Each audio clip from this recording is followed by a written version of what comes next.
রাজধানীর বাজারে ক্রেতাদের কিছুটা স্বস্তি ফিরেছে, কমেছে সবজির দাম। বিশেষ করে শাকসবজি, মরিচ ও পটলের দাম সামান্য কমেছে।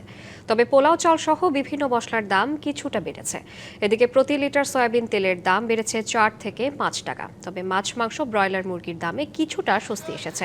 ব্রয়লার মুরগির কেজিতে কমেছে 5 টাকা। অন্যদিকে বিভিন্ন ধরনের মাছের দাম কেজি প্রতি গড়ে 10 থেকে 20 টাকা পর্যন্ত বেড়েছে।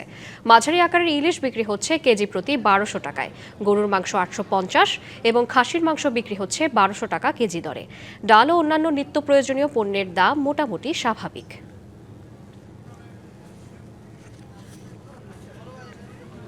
সিজনের যে অনুসারে দাম কমার কথা ছিল অনুসারে তো কমে না, প্রত্যেকটা জিনিসের দামই বাড়তি। গত সপ্তাহে যে দাম ছিল এই সপ্তাহে এই দাম, কোনো মাছের দাম বাড়ে নাই। 1500 টাকা খরচ আছে 1 কেজি গোস।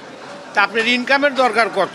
অন্যান্য বছর যে চাহিদা থাকে মশলার, চাহিদা তুলনায় সরবরাহ বেশি, দাম বাড়ার সম্ভাবনা নেই। কার কাছে শিখলা? এই যে রাঁধুনি রেডিমিক্স গরুর মাংসের মশলা, গরু রান্নায় গুরু হওয়া কোনো ব্যাপারই না।